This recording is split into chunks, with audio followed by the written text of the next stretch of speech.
Whatever you do, don't fall asleep.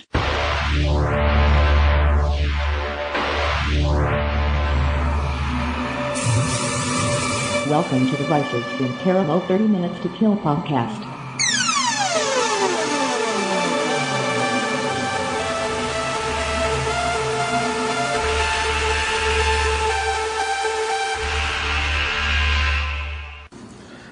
Oh! Wow. So anyhow, let's try this again. You are listening to the Vicis Interimo show, 30 Minutes to Kill, more or less. The awesome podcast with the unpronounceable name. Hi, Lori. Hello. Yes, you are my wonderful and long-suffering wife here helping me do this, yes? Long-suffering? Yeah, well. Okay. Maybe I'm projecting here. Today, it wasn't a bad day. Are you suffering? Suffering's maybe a little overstated, but Okay. some things have been trying my patience today. You know what? Our problem is we're not technophiles. That's the problem.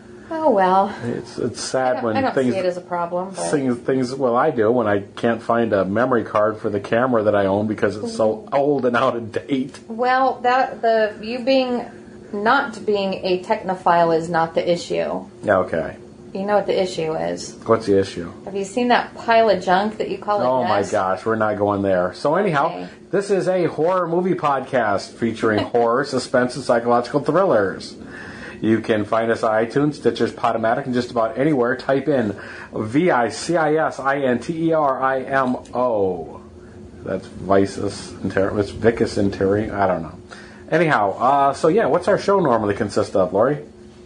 Well, I believe it's usually 4 segments. Yes, that's correct. I got the number right? Yes. We start with our laid to rest segment, where we tie up any loose ends from previous episodes. Yep, you're right on. And then we have our movie review. Our movie is Alter. Not The Altar, not Altar of Blood. Alter. Just from Alter. 2014, 2015, depends on where you read. Plain old Alter yeah. with Matthew Modine. Okay. Of all people. Then what? Then our third segment is Garbage In, Garbage Out, where we talk about anything else we may have watched or read or played in the last week or so. We have to include video games. Yeah, I guess sometimes we watch 0 TV and read 0 books all week, and all we do is play video games. So. Yeah, okay. And our fourth segment rounds it out, and that would be our Crawling Chaos segment. Yes. That's where we talk about something that we've never, ever, ever talked about before on this podcast. Okay. It could be serious, it could be silly, it could be informative, it could be dumb. You never know. You just never know. There's something to hang out for. Yeah. I'm going to hang out for their dumb segment. You going to learn something, or are you going to do an eye roll? I don't know.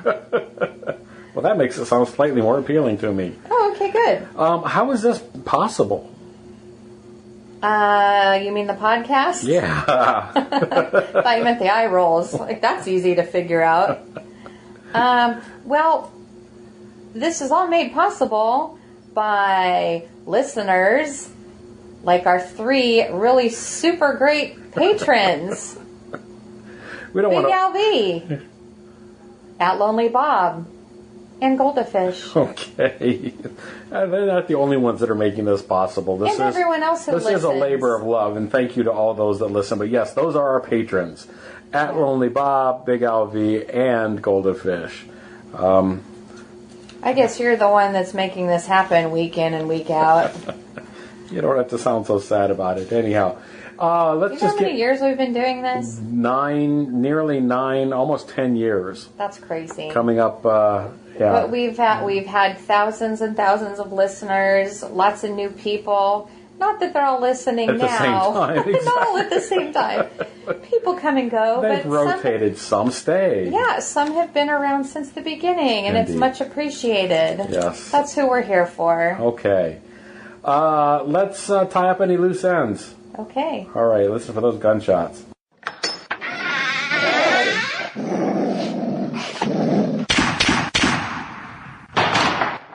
Anything that you need to... You still play that tired old intro? Yeah, that's the one that I've kept the same since day one, actually. Yeah. Yeah. All right. So, anything to tie up from Halloween H2O? Oh boy, I don't think so. we said enough, if not too much. Out Lonely Bob had commented that he'd seen it. Right.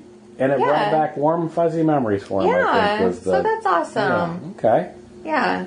And then Jurassic World, Goonies, Red Eye, any of those things? I don't think so. No. How about that Crawling Castle? Why Snowpiercer was the sequel to Willy Wonka? Yes, if anyone missed that. That was last Crawling Chaos. Thanks to Stephen for that. Yeah, that was fun. And if you missed that, you just said it, but the movie Snowpiercer is the sequel to... Direct sequel to Willy Wonka and the Chocolate Factory. Yes, the classic. The classic one. Gene Wilder. So there's a very fun video on YouTube. You could probably just search it and it would pop right up, right? Probably so. Snowpiercer, Willy Wonka. Yep. Sequel. I'm sure it'll come right up. Yeah. Pretty amusing. Indeed. So without further ado, then let's get into Alter.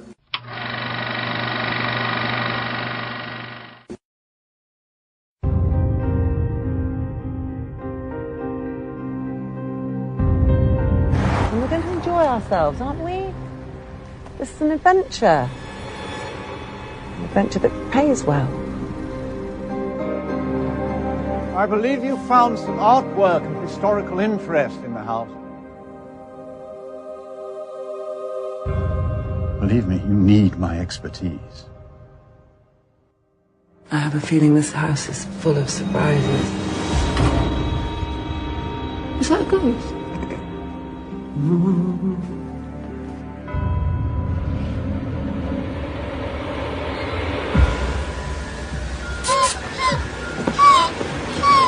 I thought I saw a woman wandering around the garden. The woman in my room, that's her. House has a very strong aura. She died on that fountain from the fall. Still here.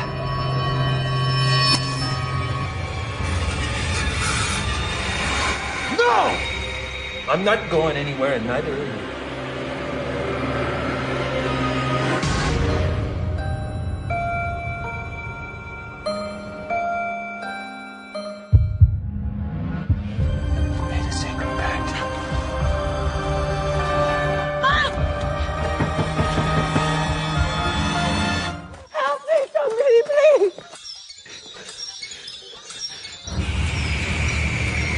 It's nearly time. We have to get ready.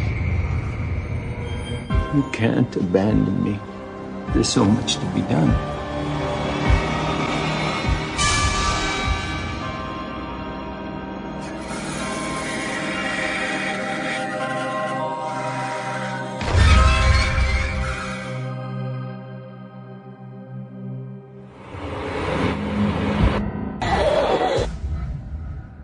A young family moves into an isolated house, which the wife has been hired to restore, only to discover that the previous owner is reputed to have murdered his wife. Yes. That's kind of a lame synopsis. Well, that's it in a nutshell. I guess. That's a good start. That's where it all begins. I don't think they were a young family, but... oh, no. Yeah, they seem... Yeah, that part's wrong. Yeah. I mean, their daughter's a teenager already, and I mean, they're not an old couple, but yeah, I don't know. Yeah. Whatever. All right, so... And they're in Yorkshire. Yorkshire, absolutely. And beautiful... How much do you want to talk about this? How much do you want to talk about the background of us specifically watching this movie, or do we just get right into the movie? I'm not sure what you mean by that. Well, I guess I'll just go ahead and start then. Well, because we started this about 2 weeks ago. Oh, uh-huh. We started watching, and though that was my fault. I was way too tired. Well, here's the thing. So, we often comment about other people watching movies being distracted and stuff like that. Yeah. So it's only fair, and we try to not do that. I mean, like I said, this isn't really a business or whatever, but we do try to adhere to some things. Yeah. And, we need to watch the movie that we're going to review. And the That's a good idea. Well, so many people have it on in the background. Anyhow, so I'm not going to get into that. My point was... anyone who's reviewing movies, I would really hope that they're paying attention. I know sometimes they don't, but... Yeah, if you're going to review a movie and actually have something to say about it, you better be not on your phone and not sleeping like I was doing. Right. So with that in mind, we started watching this. We realized this wasn't going to happen. Excuse me. So we came back to it later, but we came back and rewatched it from the beginning instead of jumping into the middle in case we missed anything. Yeah. Movie... I never remembered any of that. Well, okay. Well, that's interesting I had to start over. I was going to say that it stuck with me. I was enough. Asleep. Okay, well, it stuck with me enough to want to go back to it. I think I was dozing off almost immediately. Wow. I didn't realize it was that bad. I mean, your sleep deprivation was It was that day. Yeah. All right, well, it held my interest enough for me to want to come back to it. I guess that was my point. Right. Though we'll jump to the end and say this movie isn't for everybody. Okay. But after that brief synopsis, what did you think about that story? Moving into a house, restoring the house has a history. Is that, it's arguably something we've seen. I was going to say, yep, arguably that's been done to death. Right. However, I made comments in my notes here, some things that I liked about it. I wrote different, though same. Okay. Because it kind of went in a different direction. It took some different... It was different. It had some scenes that were quite different. Well, I'm not sure what you're talking about there, but okay. Here's the thing that it took... It's rated R, right? From, I guess.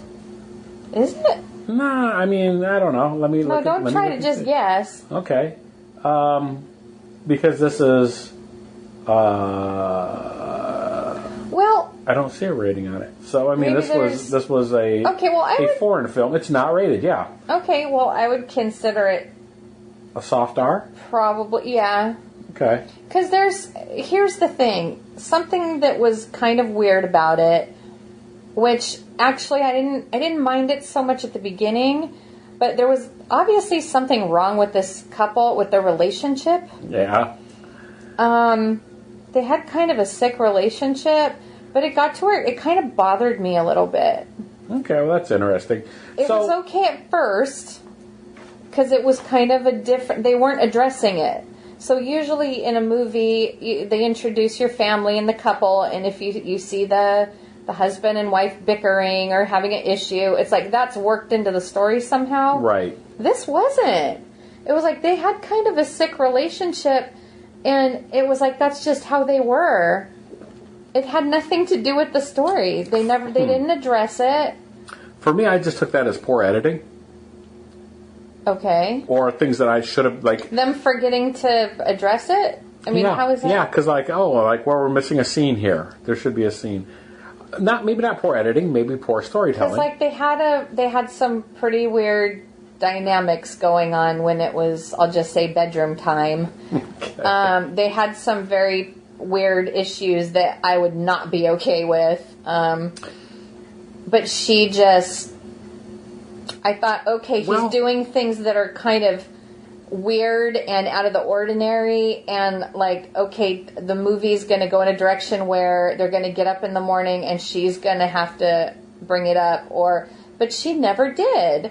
They just went about their day. She was a little angry with them in the morning, but they went about their day. So I was oh my gosh, this is normal for them. That's interesting, because then I'm thinking about a scene earlier on in the movie, very early on in the movie, where he didn't seem interested in her. Right. And so dysfunctional. So anyhow. There was just some weird, So do you think that was the storytelling, or... I think it was done intentional. Okay. I can't imagine it implied there was more going on here than... and we're getting hung up in that. That's not... I think he was supposed to be...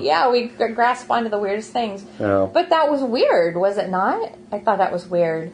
No, I found workarounds for that in my head, at least. Okay, you just thought it was bad editing. Yeah, and I assumed that they had some histories. Okay. He made some comments. Had So some weird here's the thing. The story... Well, I was going to say, just to attach to everything we just said, I got the feeling like, okay, he's an artist. That was his job. Mm-hmm. So I thought, okay, he's just quirky and different. Right. He's a little weird and has some weird tastes, maybe. Maybe he's just a bit off, and maybe that's what she loves about him. Maybe he's just a weirdo, and she's good with that. Okay. So, with that I don't know. in mind, this is a ghost story. Okay. And it did some things that you don't traditionally find in ghost stories. So I liked those elements of it. Okay. Generally speaking, I'm talking about going back and watching Haunted and watching other things as well as movies. But in the arguably real life docu-series or whatever, right. Often it's the wife that's at home experiencing supernatural things, the husband's at work, he's not there, he doesn't necessarily believe. The roles were reversed here. Not in a big politically correct way or whatever. Right. But like you said, he just happened to be the artist. She happened to be the woman that was in charge of restoring this place. Yeah, she knows plumbing, she knows construction, she knows her way around tools. Sure, and when she needed help, he was like, that's your department. That's Mom's job. Yeah, he'd rather just go hang out in his little art studio and... So, but I mean, it was all done in a realistic, natural way. Yeah, I liked all of that. I like that too. Yeah, it was different. Yeah. Everyone had some different roles. The acting in here, what do you think? I mean, because it had Olivia Williams, Matthew Modine. I mean, excellent acting. Great cast. Yeah. But I'm going to skip right to the end here and say I didn't like it. You did not like it. I liked it right up until the final act. And the ending destroyed the movie for me. Yeah. Which is terrible. Yeah, because everything we've talked about so far... there were things for us to sink our teeth cool, into. Different things. Yeah, some of the special effects, some of the creepy situations. I actually didn't like some of the special effects. Well, yeah, some of them weren't so special. The daughter has a little bit of a ghostly encounter. Yeah, it's like kind of a nightmare sequence / waking ghost. Is she seeing a ghost? Is she having a dream? I didn't like the camera, just the creative camera work for that part. There was a section or two where I got kind of dizzy. Actually, you know what I have that written down too. The spinning camera work. Yeah, it gets a little bit. It was done as a creative thing. The camera whipping around, but it didn't stop. It worked for about the first 12 revolutions. Yeah, and after then that, it was like, okay, I have to look away. You know what? I have a far better synopsis or storyline. I'm just going to rip this off straight from IMDB. Okay. The Hamilton family moves into a large country house on the Yorkshire Moors to supervise its restoration from a dilapidated B&B to the original Victorian grandeur. Oh, okay. When Meg Hamilton, wife, mother, renovator. There we go. It's big words. I don't do well with big words. That's okay. You're doing a great job. For those that don't know, you're dyslexic, so take your time. So, wow, that is terrible. Okay, anyhow, wife, mother, and renovation expert first loses her London team after an accident, and then the local Yorkshire team to superstitions. To continue, she was forced to carry on alone. The discovery... Her Yorkshire team, one guy. Well, and his son was helping, though we never really saw the son again. I mean, that sounded ominous. Some of that was a little weird. They discover a secret attic room, a Rosicrucian mosaic, bricked up root cellar, and many other unexplained events, gradually convincing Meg and her husband Alec and children Penny and Harper that they are not only restoring the house, but also the original Victorian owners who died 150 years before. But before they can escape the house, its former occupants force them to spend one last terrifying night under its roof. Wow, okay, some of that is not quite right, but that's a lot more information. That's a lot more information. And I liked all of that part. Yeah, all those things were good. I immediately thought of movies like Silent Hill, of Skeleton Key, of other various movies, and so on. So... Well, yeah, the idea... I enjoyed a lot of things, but there's this whole Deus Ex Machina thing that comes in at the end that... It just spoils the whole thing. Yeah, and it ruins it, because I would have given it a solid 4 up until the end. Okay. But then, it dropped to, a 2.5. Oh. Yeah, I would say 3, but it's a little less than that. Yeah, that's okay. I'm there with you, I think. Because I started a list of likes as I was watching it. Filmed beautiful. The outdoor scenes, just the countryside, the woods and the leaves and the just things like that. Beautiful. The setting. I had written here, giant house or castle, always good. Yeah. Big beautiful house. Lots of little nooks and crannies and little hidden rooms and things. All of that was super fun, and I had written that I liked that interesting switch of we already talked about that, the woman reversal, the woman wearing the pants. The man even said that she wears the plumber's pants in this family. Indeed. So I wrote Dad is a soft artist. For a while that's what he was really acting like. He was acting like such a baby. Yeah. So, just a couple of quick things. So, I don't want to cut you off there, but didn't you, we probably shared it on the podcast, but didn't you come across the place, rather unique place here after? Just one block up from here. Yeah? I thought about it a couple of times. I thought about it watching this too. Yeah. That was back when I was in high school. I think it was probably about 1986 because I was almost graduated. I graduated in 87, but you're old. You're older than I am. Oh yeah. They were tearing down a house, and it was before they used to just keep them wide open. You could just walk right up to the house and go inside while they were tearing it down. Shortly after that, they quit doing it. For obvious reasons. You could die in a place because other people were walking up into them. Yeah, we explored the heck out of that place, and it was a quote pastor from a strange church, really out of the ordinary. I don't know. He had his own church/cult. And he built that house himself, and it was all brick and a little bit of wood. Anyway, to make a long story short, the roof was ripped off the thing, and a lot of the top floor was already gone, and we went in and looked around, and there was a giant room in the middle of the house, somewhere between the first and second floor, a big room that had these little windows and actually no door. So we suspected that you got in from the top somehow. Huh. But it was just a weird room. And down in the back of the house, there was a big mural on the ground, a big circular, it looked like some kind of summoning circle or protection circle or I don't know what it was. That's the room where I stepped on the nail and ended up having to go to the hospital. Yikes. I know. Okay. Yeah, it was pretty crazy. Yeah. Anyhow, so I thought about that during this also. Yeah, I thought about it a few coming times. across this thing that's anyhow. All right. So that's always a super great. So a couple of my topic. notes are actually about that, and it's like some weird things happen right away.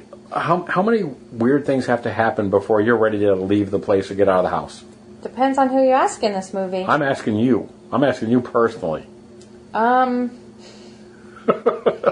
I have pretty low tolerance for that kind of thing. For the out of the ordinary, whatever it might be? Yes. Okay. Because I had my share of that kind of stuff when I was younger, and Oh, okay. Well, my thing is like, how scary do things have to get before you're ready?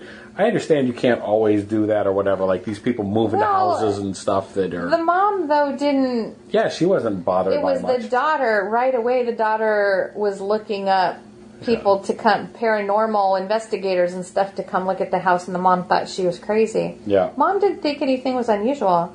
That's where it got weird with the husband's weird behavior. Because I thought, man, he's acting like a freak, and she didn't bat an eye. So I thought, okay, he just normally is a freak then. She can't even tell the difference. Okay. And that's kind of when I started not liking it. Okay. I didn't mind the blood shower camera scene. That was pretty weird. Okay, yeah.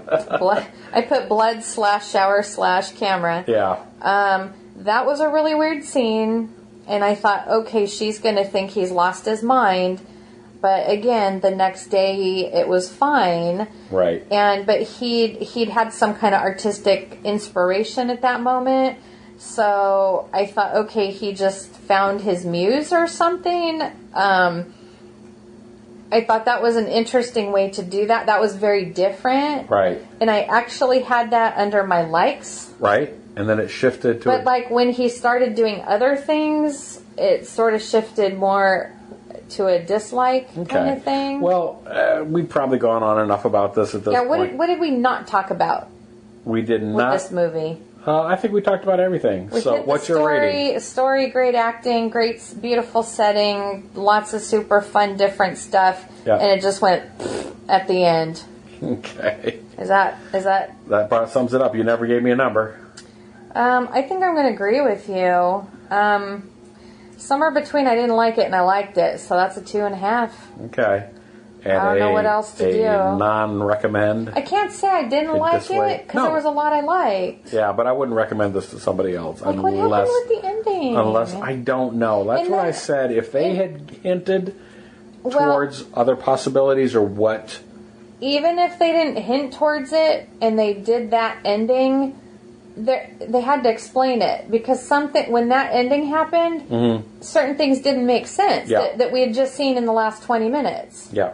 It made zero sense. Yeah. Unless I'm dumb, which that could be. That's a possibility.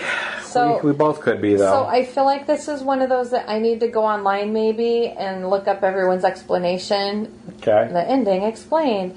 It's always fun to look up people's blogs and stuff. It can be, anyhow. Because sometimes they figure it out, sometimes they don't, sometimes it's just open to interpretation. So Gotcha. I don't know what happened here. It lost me. Indeed. Well, before we get too lost, let's move on to garbage in, garbage out.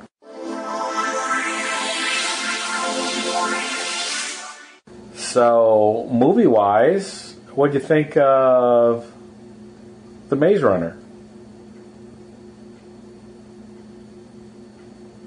I like that movie. Okay. Did you forget it already? What happened? No, I was trying to decide how I wanted to form an opinion on it? Okay.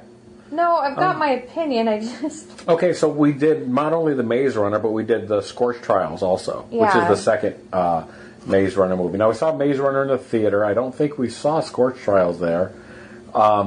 We saw Maze Runner in the theater? Yeah. No, we didn't. We watched it here with money on that? Did we? We did not go to the theater to see that. Huh. Okay. Divergent, we did. Well, maybe I'm getting it mixed up with another young adult novel made into a 3-part sci-fi dystopic. 3 or 4 part, yeah. So anyhow, Maze Runner, good. Scorched Trials, good, better. I liked them both. I think I liked Maze Runner better. Okay.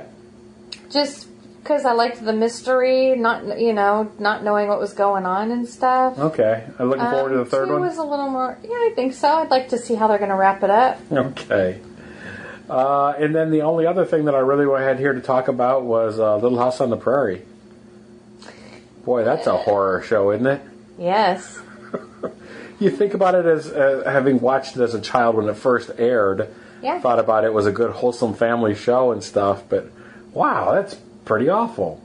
But we only watched... What exactly are you talking about? Well, I'm talking about like these storylines that exist or whatever. Oh, I'm not talking Little about House in general. In general, yeah. Now, specifically what we watched... Lots of tragic stuff happens in Little House. But what we watched, this was the... you convinced me to watch the episode or convinced you bought so we could watch. I convinced you. Well, it took convincing? I guess a little bit. I don't know. Hey, all I had to do was ask you if you'd ever seen the episode where Mr. Olsen cuts off Mrs. Olsen's head. And you said you hadn't. And it was on. Well, there we go. I thought that piqued your interest. It did. It was a super fun Halloween episode. And I remember watching it as a kid the night it aired. Yeah. And, yeah. It's pretty entertaining. It was. I included one of those pictures actually in the group podcast show there. Yeah. It's available on voodoo.com for $1.99, I think it was. The one episode. Season 3, I think it was. Season 3, that's it, yeah. Season 3, and it's called The Monster of Walnut Grove. There you go. It's worth every penny. All right. And on that note, I think we should do our Crawling Chaos. Okay. All right.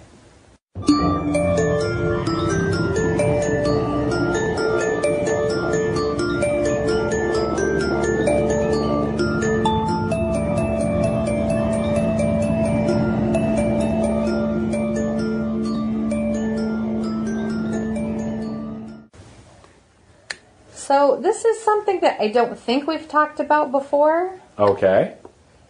Have we ever talked about the galloping goose? I don't know that we have. We may have mentioned it in passing, but... see, now do we have a picture of it? Well, we got pictures this time. Oh, I have lots... Yeah, I took pictures of it. Okay. There's some good pictures of them online, too. Okay. So, what is a galloping goose, you might wonder? I know. Well, galloping goose is the popular name given to a series of 7 rail cars, officially designated as motors by the railroad, built in 1930s by the Rio Grande Southern Railroad and operated until the end of service on the line in the early 1950s. Okay. So they have one at Knott's Berry Farm, where we've talked about Knott's Berry Farm many times on here. Right. We went to Knott's Berry Farm and we got to ride it. They pull it out this time of year every year. Yeah. And we rode it last year too, and maybe the year before. These were originally, the one they have there at Knott's Berry Farm is number 3. Okay. Right? I believe. And because there's number 3 when you're sitting inside. Ah. I have a picture of that. I have a picture of the inside, and you can see the 3 above the window. Okay. Like you said, there are 7 of them. Only 7 were built. How much information do you want on these? Well, I don't know. Let's get some pictures up there so people can see and enjoy. Yeah. And we'll have to find those. Well, those might get added later, actually. I had some stuff here that you didn't know about the galloping geese. Yeah? Such as? This was a terrible, that's a terrible sentence I read earlier. Okay. Well, it says it was a popular name given to a series of 7 rail cars, and it says officially designated as motors by the railroad. They called them motors because they weren't steam. Oh, okay. Originally running steam locomotives on narrow railways, the perpetually struggling railroad developed the first of the geese as a way to stave off bankruptcy and keep its contract to run mail into towns in the Rocky Mountains in Colorado. Right. It only had room for about 24 passengers. Well, there was not enough passenger or cargo income to justify continuing the expensive steam train service at then current levels, but it was believed that the downsized railway would return to profitability, so the steam trains would transport heavy cargo and peak passenger loads, but motors, meaning the geese, would handle lighter loads. They didn't have passengers in them right away. Well, okay. Here, get that, because what color are the geese now? They are gray. Gray. Yep. This says initially the geese were painted black and dark green. Really? In 1935 they were all painted in a silver scheme, which they retain to this day. Okay. It says, though, the style of lettering and heralds changed over the years. In 1945, number 3, which is ours at Knott's Berry Farm, Number 4 and number 5 were rebuilt with Wayne bus bodies, at least the front half. Yeah. So that wasn't original until 1945. Okay. Replacing the old Pierce Arrow bodies. This provided more passenger seating and comfort. Ah. It says a year later they also received new war surplus GMC engines. Okay.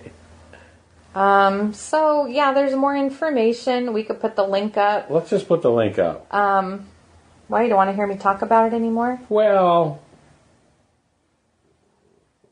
it says in 1950 when the railroad finally lost its mail contract, number 3, 4, 5, and 7 were converted for tourist operations. okay. And that's when the name Galloping Goose was officially recognized by the railroad. I see. That's when they cut large windows in the sides. Cool. Because those were just freight compartments in the back. Okay. Yeah, All right. Well, on that note, I think we killed it. I think so. All right. As always, you can get in contact with us by emailing me directly at madsaxon, MADSAXXON, at yahoo.com, or look us up on Facebook. Put in VICISINTERIMO, or just friend me, S. Michael Jones. Go to Podomatic, where you can see our show notes and some extra images. Find us on Facebook, like our page, like, comment, and subscribe. Anything else that I left off? Well, we have 2 pages on Facebook. Oh, no. Which is quite annoying, actually. It's only annoying you. Well, because I put all the fun stuff in the group. Okay. So we do have a fan page on Facebook. It's just Vicis Interimo Podcast. Uh-huh.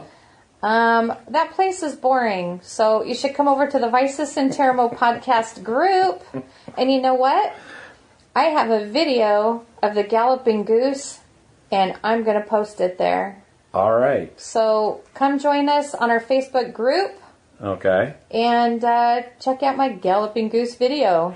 If you don't want to be bothered with all this stuff and can barely be... Why would they not want to be bothered? To be interested, but do want to know when new podcasts come out or the Throwback Thursday episodes, you can go to the Vicis Interimo podcast page at Vicis Interimo. You can also find us on Twitter.